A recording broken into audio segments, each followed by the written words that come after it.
नमस्कार बच्चों।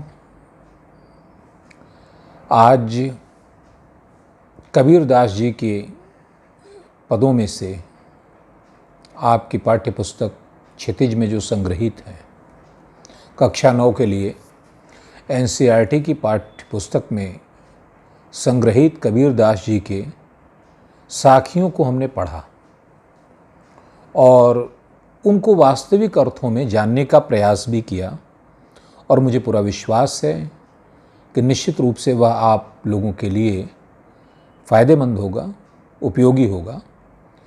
आज की कक्षा में हम कबीरदास जी के पदों को लेंगे।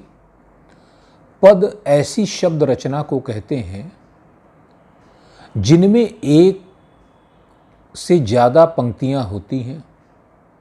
दोहे में सिर्फ 2 होती हैं, लेकिन पद में 8, 12 या 16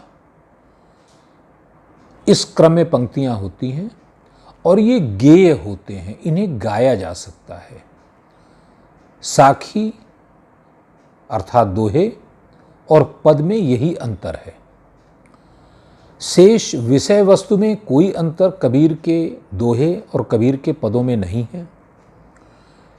कबीरदास जी ज्ञान मार्गी शाखा में मैं समझता हूँ कि श्रेष्ठतम कवियों में से आते हैं और उन्होंने अपने सारे जीवन के ज्ञान और सारे जीवन के अनुभव को बहुत ही सामान्य भाषा में, सामान्य शब्दों में और सामान्य व्यक्ति के लिए उन्होंने प्रस्तुत किया है। और एक बात ध्यान दीजिएगा कि मेरे विचार से कबीर एक बहुत बड़ा आश्वासन है सामान्य व्यक्ति के लिए। अगर कबीर जैसा निरक्षर व्यक्ति, साधारण जीवन जीने वाला ग्रामीण परिवेश का व्यक्ति, वह सत्य को प्राप्त कर सकता है, मोक्ष को प्राप्त कर सकता है, तो बड़ा भरोसा होता है कि कोई भी व्यक्ति, किसी भी परिस्थिति में रहने वाला व्यक्ति, उसके लिए किसी गुण की आवश्यकता नहीं है, पढ़ा लिखा होने की आवश्यकता नहीं है, उसे ऊंचे कुल में जन्म लेने की आवश्यकता नहीं है, वह मोक्ष को प्राप्त कर सकता है।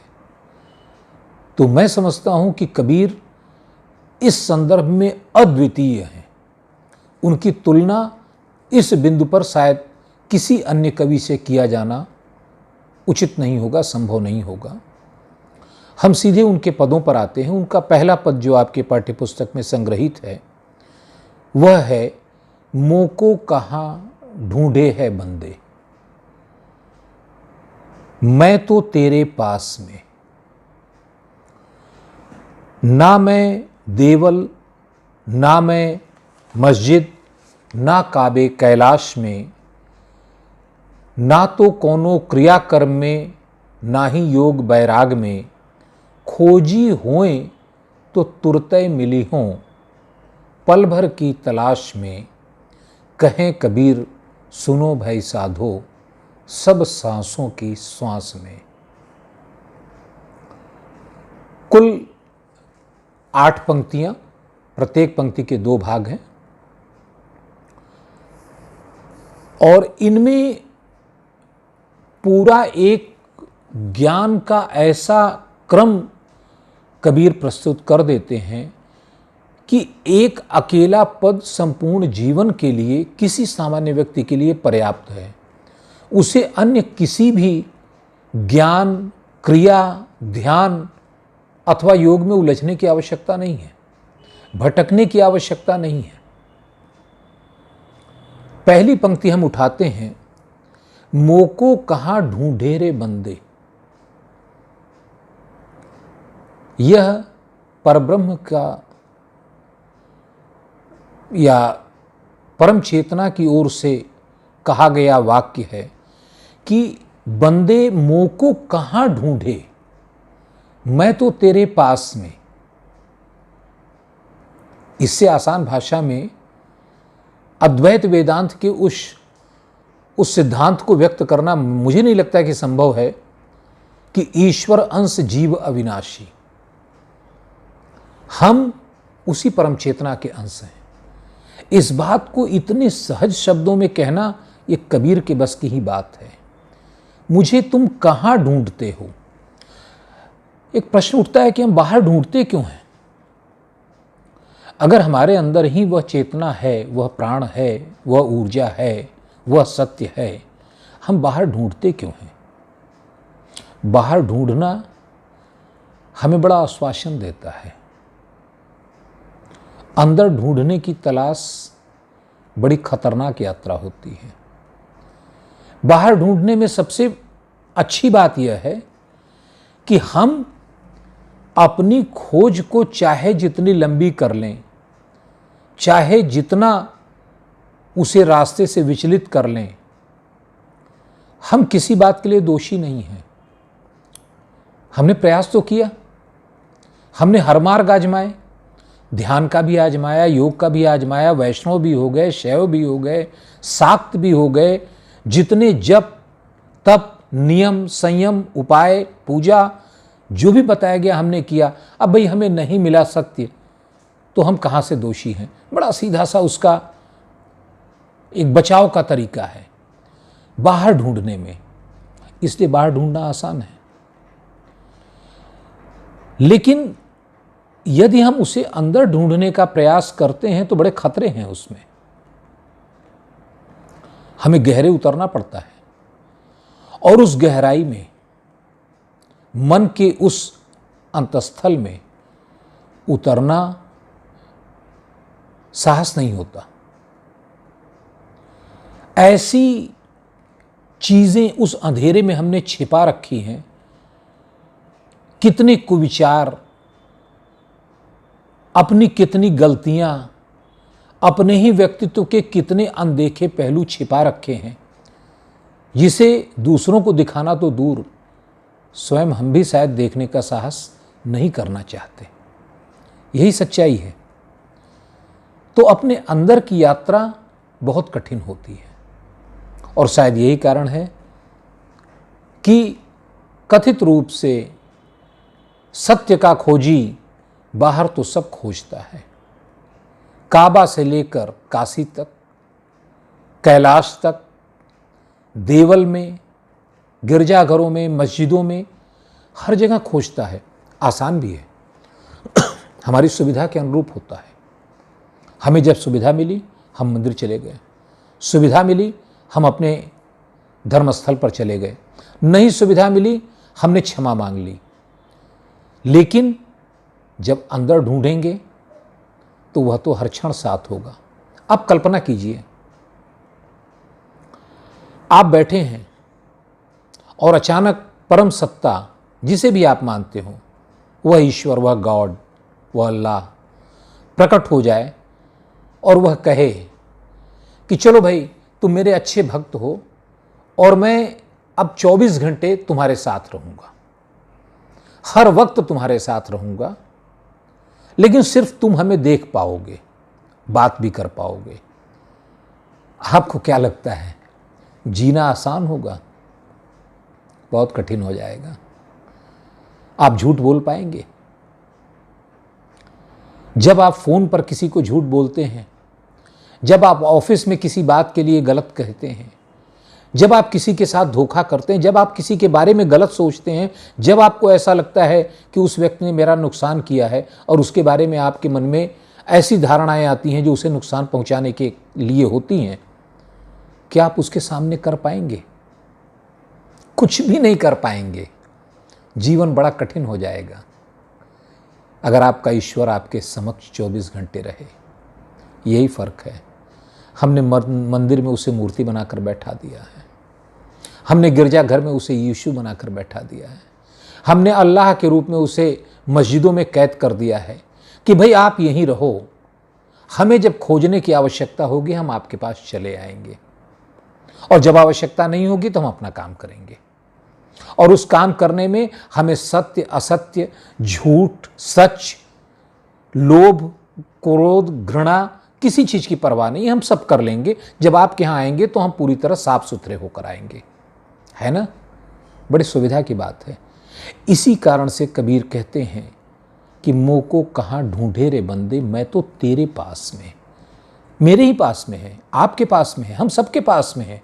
क्योंकि जब हम वहीं से आए हैं, इस सत्य को हर धर्म मानता है, तो फिर इस बात को मानने में क्या असुविधा है कि हम उसका अंश नहीं है। आपको पूरी तरह पता है कि कोई भी फल अपने वृक्ष का अंश होता है।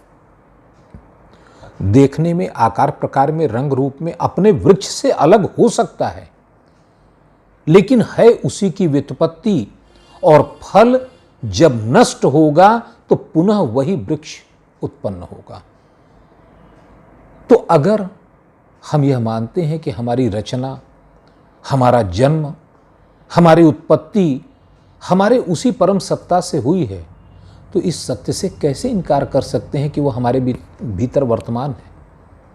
इनकार नहीं कर सकते। अंश है, लेकिन उसकी यात्रा, उसको जानने के लिए हमें अपने अंदर की ओर करनी पड़ेगी, बाहर की ओर नहीं। और इसी बात को दूसरी पंक्ति में वे कहते हैं कि ना मैं देवल, ना मैं मस्जिद, ना काबे कैलाश में, मैं किसी जगहों पर नहीं हूं। आप सोच कर देखिए, ये जितने आडंबर हैं, मंदिर, मस्जिद, ये हमने बनाए हैं। स्वयं हमारे रचयिता ने आकर अपने लिए घर नहीं बनाया है। आपको क्या लगता है, जिसने इतना बड़ा ब्रह्मांड बनाया, जिसने इतनी बड़ी सृष्टि बनाई, उसे स्थान की कमी थी, उसे रहने की कमी थी, जो उसने स्वयं या हमें प्रेरित करके मंदिर और मस्जिद बनवाए? हास्यास्पद है। जो खुद हमारा संरचना, हमारा रचनाकार है, हम उसके आवास के लिए, उसके निवास के लिए रचनाएं कर रहे हैं और फिर वहीं जाकर उसे ढूंढ भी रहे हैं। क्या लगता है कि हमने उसके लिए मंदिर बनवा दिया, मस्जिद बनवा दिया, तो वो तत्काल आकर वहां रहना शुरू कर देगा कि मेरे भक्त ने मेरे लिए मंदिर बनवा दिया? यह बात तो सोच की परे की है। और कबीर इस बिंदु को बखूबी उठाते हैं कि मैं इन किसी जगहों पर नहीं हूं, मैं तुम्हारे अंदर हूं, सबके अंदर हूं, सर्वत्र हूं और सर्वव्यापी हूं। और ब्रह्म की इस सर्वव्यापी होने की अवधारणा को कोई भी धर्म मना नहीं करता, सभी इसको स्वीकार करते हैं। फिर हमने एक नई समस्या खड़ी कर ली अपनी सुविधा के लिए, कर्मकांड की। हमने यह मान लिया कि भाई हमें अपने आराध्य को अगर प्रसन्न करना है, उसकी कृपा को पाना है, तो हमने कुछ क्रियाकर्म निर्धारित कर लिए, कुछ कर्मकांड निर्धारित कर लिए। इतनी पूजा करनी है, इतना नमाज पढ़ना है, इतनी बार हमें चर्च में जाके प्रार्थना करनी है और इतना अरदास करना है। लेकिन यह नियम किसने बनाया है? हमने बनाया है। तो जाहिर सी बात है, अपनी सुविधा के अनुसार बनाया है। अगर हम एक बार इस बात को, इस सच्चाई को स्वीकार करने के लिए तैयार हो जाते हैं कि ब्रह्म सदैव, हमारा रचनाकार सदैव हमारे ही भीतर हर समय विद्यमान है, तो यह सारे कर्मकांड व्यर्थ हैं। मन न रंगाए रंगाए जोगी कपड़ा। मन को हमने रंगा नहीं, कपड़े को रंग लिया, फर्क क्या पड़ा? कर का मन का डार दे, मन का फेर। हाथ में जो माला ले रखी है, तस्बीह हो या माला, छोड़ दो, उसको फेर के अपने मन को भ्रमित कर रहे हो। मन का फेर, अपने मन में जो माला है, और वह माला किसकी है? सुमिरन की माला है, उस ब्रह्म के स्मरण की माला है। इसे ध्यान रखिएगा, आगे की पंक्तियों में इसका बहुत गहरा संबंध है। ना तो कोनो क्रियाकर्म में, ना ही योग बैराग में, खोजी होए तो तुरते मिली हों, पल भर की तलाश में। खोजी तो हो, पात्रता तो हो। ब्रह्म को पाना तो बड़ा आसान है, अपने रचयिता को, अपने विधाता को, अपने परम सत्ता को पाना बहुत आसान है। आसान इसलिए है कि हम तो उसी का अंश हैं, हमें कहाँ जाना है खोजने के लिए। हमें कोई ऐसी चीज़ तो खोजनी नहीं है जिसको हमने कभी देखा नहीं है, जिसे हम कभी जानते नहीं हैं, जिससे हमारा कोई संबंध नहीं है। लेकिन उसके लिए खोजी होने की जरूरत है, और खोजी होने के लिए सबसे बड़ी शर्त क्या है? एक ऐसी तड़प, एक ऐसी प्यास जो कभी न बुझे, लक्ष्य को पाने के पहले शांत न हो, वो प्यास होनी चाहिए। और हमने जितनी व्यवस्थाएं कर रखी हैं, मंदिर से लेकर, मस्जिद से लेकर, काबे से लेकर, कैलाश से लेकर, वह सारी व्यवस्थाएं ऐसी कर रखी हैं कि हमें आराम भी मिलता रहे और हम अपने धर्म का पालन भी करते रहें। हमने आराम का पूरा ध्यान रखा है उसमें कि हमारा विश्राम कहाँ रहेगा। लेकिन खोजित व्यक्ति तो वह होता है जो कभी आराम ही नहीं करता। सुखिया सब संसार है, खावे और सोवे, दुखिया दास कबीर है, जागे और रोवे। खोजी कभी शांत नहीं होता, नींद नहीं आती, भूख नहीं लगती। यह संसार सुखिया इसलिए कहते हैं कबीर कि वो खाता है और सोता है, पूरा जीवन अपने मस्ती में अपनी सुविधानुसार गुजारता है। दुखिया तो अकेला कबीर है जो जागता है और रोता है। जागता इसलिए है कि उसे इस सत्य का ज्ञान है कि वह 24 घंटे उस ब्रह्म के सानिध्य में है, और रोता इसलिए है कि सत्य का ज्ञान इतनी देर से क्यों हुआ, इतने विलंब से क्यों हुआ। जो मेरे ही अंदर था उसे मैं बाहर खोज रहा था। तो इन सबको छोड़ना होगा, और जब वास्तविक प्यास, आत्मा की प्यास सत्य को पाने के लिए जगती है, तो पल भर की तलाश काफी है। तलाश भी कहना शायद उसके लिए अतिरिक्त शब्द है। सिर्फ वह प्यास ही काफी है आपको ब्रह्म के सामने ले जाकर खड़ा कर देने के लिए, सत्य के सामने ले जाकर साक्षात्कार करा देने के लिए। और पल भर में मिलने की बात इसलिए वह कहते हैं कि आपको समय तो वहां लगना है जहां पर आपको कोई यात्रा करनी है, कहीं दूर जाना है। आपको दूर तो जाना नहीं है, सिर्फ एक पर्दा पड़ा हुआ है अज्ञान का अपनी आत्मा के सामने। उस पर्दे को हटाना भर है, और उस पर्दे के हटते ही तो ज्ञान आपके सामने होगा। ठीक उसी तरह जैसे आप कल्पना करें कि अंधेरे में एक दीपक जल रहा है, लेकिन उस दीपक के ऊपर कोई कटोरी या कोई ऐसा बर्तन रखा गया है जिसने उसके प्रकाश को ढक रखा है।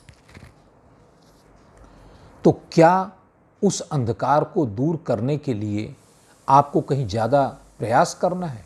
नहीं, आपको सिर्फ उस कवर को हटा देना है। प्रकाश तो है ही, क्षण भर में फैल जाएगा। अज्ञान का वह आवरण, वह पर्दा जो हमारी चेतना पर पड़ा हुआ है, उसे हटाने की आवश्यकता है। हमें शीशे को, हमें दर्पण को साफ करने की जरूरत नहीं है।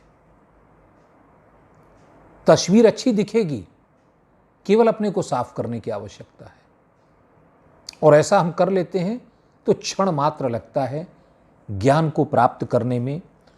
और अंतिम पंक्ति में कबीर कहते हैं कि कहें कबीर सुनो भाई साधो, सब श्वासों की श्वास में।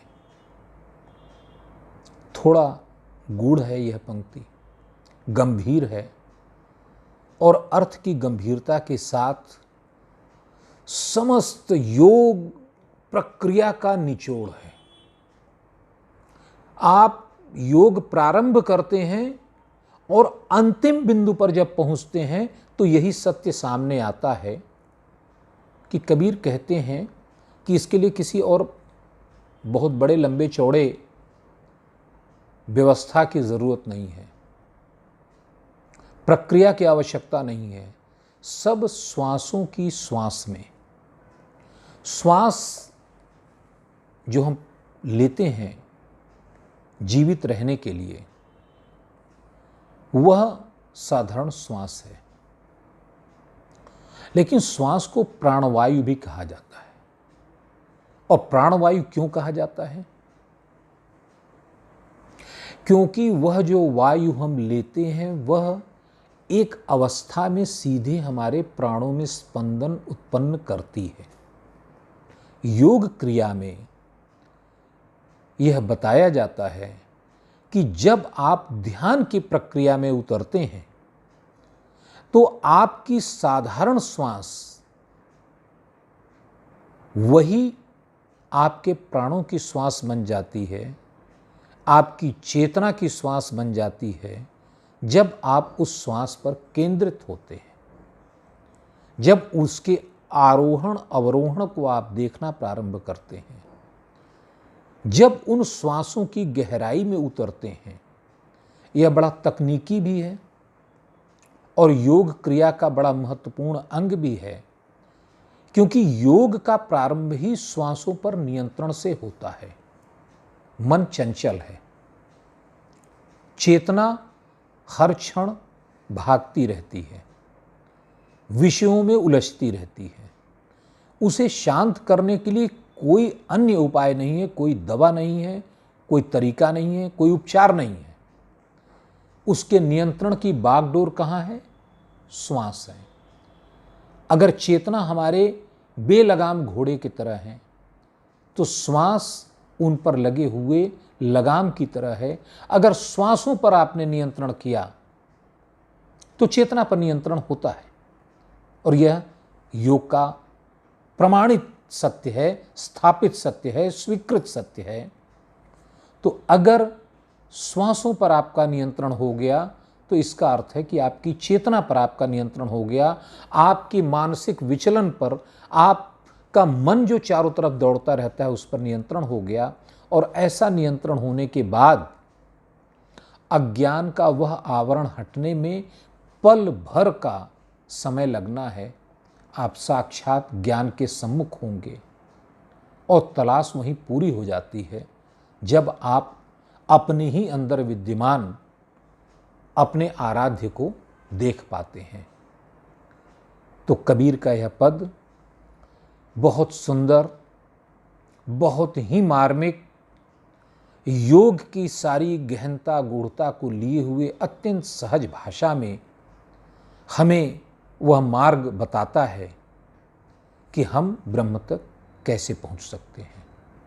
आशा है कि व्याख्या से आपके मन में इस पद का अर्थ स्पष्ट हुआ होगा और परीक्षाओं में आपको मदद मिलेगी। धन्यवाद।